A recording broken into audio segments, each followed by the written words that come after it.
हाय parents, आपका प्यारा सा बेबी सेकेंड वीक एंटर कर चुका है। इस वीडियो में हम जानेंगे कि इस हफ्ते आपके 5 फोकस एरियाज क्या है। सबसे पहला है बेबी के major development and milestone. Second है कि आपके बेबी को इस हफ्ते कौन सी बीमारियां हो सकती है और उसका ध्यान आप कैसे रख सकते हैं। थर्ड है मदर्स किस तरीके से अपने बेबी के लैच पे और मिल्क सप्लाई पे वर्क कर सकती हैं। फोर्थ है क्यों इस वीक मदर्स को पेल्विक ट्विस्ट करना शुरू करना चाहिए।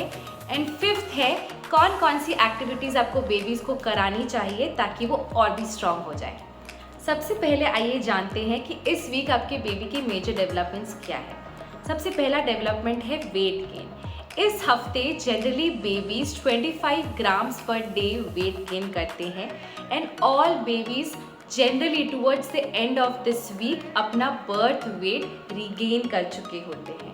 But this may not be true for all babies. हो सकता है आपके बेबी ने अपना बर्थ वेट रिगेन ना किया हो, because baby to baby generally development and growth differ करता है। This is not a concern अगर आपका बच्चा ठीक से फीड ले रहा है, दिन में मिनिमम 6 बार यूरिनेट कर रहा है और उसकी स्किन जो है फ्रेश है, यानी कि पेल नहीं नज़र आ रही है। अगर आपका बच्चा दिन में मिनिमम 6 बार नहीं सुसु करता है एंड उसकी स्किन पेल लग रही है, रिंकल लग रही है और फीड नहीं ले पा रहा है, तो this is a thing of concern. इसे ज़रूर अपने डॉक्टर से शेयर करें। सेकेंड है बेबीज़ का आई साइट। बेबीज़ की आई साइट इस वीक में बहुत कम है। उनको जनरली सारे बेबीज़ को इस स्टेज में ओनली 30 सेंटीमीटर तक ही नज़र आता है, इसीलिए अगर बहुत दूर से कुछ हरकतें कर रहे हैं तो उनको नहीं नज़र आएगा। ममाज जब आप अपने बेबीज़ को फीड कराती हैं तब बेबीज़ बहुत क्लियरली उनको देखते हैं, उनको फोकस करके उनकी एक्टिविटीज़ ऑब्जर्व करते हैं and they try to recognise you. However, at this stage they may not be able to make eye contact with you, क्योंकि उनकी आई मसल्स बहुत कमज़ोर होती है इस स्टेज में। इस वजह से कभी कभी उनके दोनों आंखों की प्यूपल्स जो हैं बीच में भी आ जाती हैं, तो इसलिए घबराइएगा नहीं, ये नॉर्मल है। एंड ओवर द वीक्स जब उनकी मसल्स स्ट्रॉन्ग हो जाएंगी ये चीज़ें ठीक हो जाएंगी। अब आइए जानते हैं कि इस वीक बेबी को कौन से मेडिकल कंडीशंस हो सकते हैं जिसका आपको खास ख्याल रखना चाहिए। सबसे पहला है नियोनेटल जॉन्डिस। जब बेबी पैदा होते हैं उसके 1 से 2 हफ्ते तक उनका लिवर अभी भी डेवलपमेंट फेज में होता है। लिवर का मेजर फंक्शन बॉडी में होता है बॉडी की सारी गंदगी यानी कि बिलीरुबिन को बॉडी से हटाना। बट क्योंकि बेबी में अभी भी डेवलपमेंट फेज में है लिवर, तो इनिशियल फर्स्ट वीक में क्योंकि वो मैल जो होता है उनके बॉडी में जमा हो रहा होता है, उनकी स्किन, आईज और नेल्स आपको पेल या फिर येलो नज़र आ सकती है। लेकिन सेकेंड वीक में ये पेलनेस चली जाती है। अगर आपके बेबी में अभी भी 10 डेज हो गया है, सेकेंड वीक हो गया है, बट अभी भी पेल है उसकी आईज, नेल्स या फिर स्किन, दैट मीन्स प्रॉबेबली आपकी बेबी ने नियोनेटल जॉन्डिस डेवलप करी है। बट घबराइए नहीं, it is not like the adult jaundice, it is very easily treatable under medical care, so please report this to your doctor. Now there are some things that you can do to prevent this neonatal jaundice जो आप घर पे ही कर सकते हैं। सबसे पहला है बेबी को रेगुलरली एटलीस्ट 1 in 1.5 hour या 2 hours आप फीड कराइए, ताकि जितना भी वो फीड करेंगे उतना वाटर कंटेंट लेंगे अपने अंदर और धीरे धीरे सारी गंदगी को अपने यूरिन और पॉटी के थ्रू बॉडी से निकाल देंगे।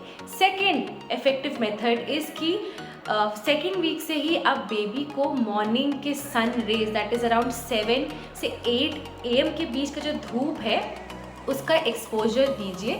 It is very effective in preventing this neonatal jaundice. Second is dehydration. This is the second week mothers अपना मिल्क सप्लाई डेवलप कर रहे हैं। हो सकता है baby has still not had a good latch, तो देर आर चांसेस कि baby ठीक से फीड नहीं ले रहा, तो उसकी वजह से उसको डिहाइड्रेशन डेवलप हो सकता है। इनफैक्ट कुछ बेबीज़ को इस वीक में लूज मोशंस भी हो सकते हैं जिसके वजह से भी डिहाइड्रेशन हो सकता है। तो आप कैसे जानेंगे कि बेबी को डिहाइड्रेशन होने लगे हैं? इसके हैं 2 इंडिकेटर्स। फर्स्ट है नंबर ऑफ वेट डायपर्स। इस वीक बेबीज़ मिनिमम 6 टाइम्स सुसु करनी चाहिए दिन में। आप कैसे जानेंगे? तो आई वुड सजेस्ट, जो मैंने किया था, प्लीज़ आप इस वीक बेबी के साथ डिस्पोजेबल डायपर मत यूज़ कीजिए, क्लॉथ डायपर यूज़ कीजिए, तो आपको आसानी से पता चल पाएगा कि बेबी ने मिनिमम 6 टाइम्स यूरिनेट किया है कि नहीं। सेकेंड है, बेबी जब पैदा होते हैं तो नेचुरली उनके हेड में 2 सॉफ्ट स्पॉट्स होते हैं, एक हेड के ऊपर और एक हेड के पीछे। ये सॉफ्ट स्पॉट्स होते क्या हैं? ये 2 जगह एरियाज हैं आप बेबी के स्कल में जहाँ पर बोन नहीं होता बल्कि स्किन मेम्ब्रेन होती है। और आप देखिएगा जनरली नॉर्मल कंडीशंस में ये जो है फ्लैट होता है ये एरिया। अगर आपको लगता है कि ये एरिया जो है सिंक इन कर गया, मतलब डिप्रेशन हो गया है उस एरिया में, या फिर सडन बल्ज आपको अपीयर हो रहा है या फील हो रहा है टच करने पर, that is an indication of dehydration in baby. So parents keep an I on these indicators. So third area is gaining knowledge about proper latching and how to improve your breast milk supply. बहुत सारी mother's को अभी natural milk आना शुरू हो गया होगा and I am sure उनमें से भी बहुत जन को एक्सपीरियंस हो रहा होगा sore, bleeding and crack nipples. I myself have been a victim to it and may be इस हफ्ते आपको लगने लगा होगा कि it is actually a good idea to give up on breast feeding and start with formula feed. But mothers, trust me, breast milk is the best source of nutrition that you can give to your baby and it has multiple benefits for your health also. So it is a battle that is worth fighting. So don't give up on it. आपको क्या करना चाहिए? You should read about proper latching positions. आप किस किस positions पे baby को अपने निपल से लैच कर सकते हैं एंड कैसे अपना ब्रेस्ट मिल्क सप्लाई बढ़ा सकते हैं। If I have been able to do it so nicely, I'm sure all of you can do it and even maybe better than me. There is one simple, very simple, 2 simple hacks that I'm going to share with you how to work and improve your breast milk supply. That is water. आप जितना हो सके उतना पानी पीजिए, specially right before feeding your baby. आप देखना it is going to work tremendously on your milk supply. And the second hack is having warm water bath. Warm water bath लेने से आपको बहुत फ़ायदे मिलेंगे ब्रेस्ट मिल्क सप्लाई बढ़ाने में। Now the fourth point is that this is the golden week to start with pelvic floor muscle exercise, ladies. So pelvic floor muscles क्या है कि वो मसल्स है जिससे कि आप अपने यूरिनेशन प्रोसेस को कंट्रोल करते हैं, यूरिन के लीकेज को कंट्रोल करते हैं। अब इन मसल्स में बहुत प्रेशर पड़ता है through out the pregnancy period and during the process of delivery, जिसकी वजह से ये वीक हो जाता है। जब ये मसल्स वीक हो जाते हैं तो कभी कभी after delivery women experience leaking of urine unexpectedly, जब वो हंस रही होती हैं या वॉक कर रही होती है, एक्सरसाइज कर रही होती हैं। Many women feel very embarrassing to share this with their doctor, but do you know this is a very normal medical condition which happens with millions of women. So you need to work on it. मेरे doctor ने मुझे advice किया था कि Manisha second week से you start with the pelvic floor muscle exercise and it is very very simple and no other exercise is advisable at this part. तो आप इस वीक कैसे प्रैक्टिस कर सकते हैं ये एक्सरसाइज? It's very simple.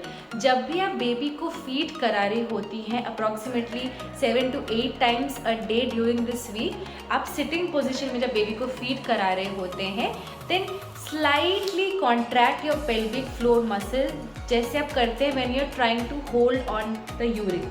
तो इसको आप 30 सेकेंड्स तक कॉन्ट्रैक्ट कीजिए and then you release it. इसको एट अ गो आप 5 बार प्रैक्टिस कीजिए। So 5 times eight a go for 8 times a day. इसको करना बहुत ज़रूरी है लेडीज़, क्योंकि अगर आप नहीं करेंगे then this condition can actually continue for life long. So don't be shy, start the pelvic twist. आइए जानते हैं ऐसी कौन सी एक्टिविटीज़ आप बेबी के साथ कर सकते हैं इस वीक जिससे कि वो और भी स्ट्रांग हो जाएंगे। सबसे पहला है टमी टाइम। इस वीक बेबीज़ के जो नेक एरिया है, नेक के मसल से बहुत वीक है, they can't hold their head. उसको स्ट्रेंथ करने के लिए सबसे इफेक्टिव एक्सरसाइज है टमी। आप बेबी को इंटेंशनली अंडर योर सुपरविजन उनके टमी पे लाते हैं एंड कुछ टाइम तक उन्हें हेल्प करते हैं to be on tummy. This is going to strengthen the neck. अब आप कैसे करेंगे? बेबीज़ तो नहीं पसंद करते हैं टमी टाइम में इनिशियली जाना. You can make use of some toys and attractive books. मैंने खुद अपने बेबी मान के लिए काफ़ी सारे बुक्स यूज़ किए थे, जिसका लिंक मैं डिस्क्रिप्शन बॉक्स में आपके लिए शेयर कर रही हूँ.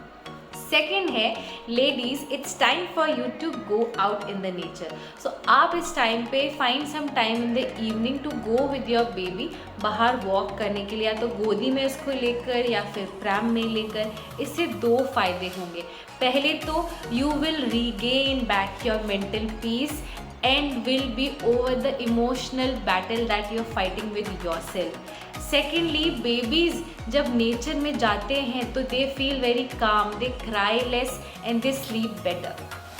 Third is, what are the activities you can do to strengthen your baby's eye muscles? So mothers, जब आप बेबी को फीड कर रहे होते हैं, आप हल्के से उनके सामने you can just move your head from one direction to other, या फिर अपना फिंगर्स एक डायरेक्शन से दूसरी डायरेक्शन में लेकर देख सकते हैं कि whether they are following the direction of your finger and your head. This is going to help them develop their eye muscles. Lastly, what you can do to strengthen their hand muscles. Babies में एक natural reflex होता है which is called the grasping reflex. आप उनके हाथ में जब कोई चीज़ देते हैं वो तुरंत उसको पकड़ते हैं. तो आप इस स्टेज पे कोई छोटे छोटे टॉयज़ या आपके फिंगर्स उनके हाथ में दीजिए. It is very good in improving their hand muscle strength. Hi, I am Manisha. I am mother to a 1-year-old gorgeous baby. मैं आपके लिए लेके आई हूँ एक नया series where I will be covering week by week baby development and baby care, so that together we can learn and enjoy blissful.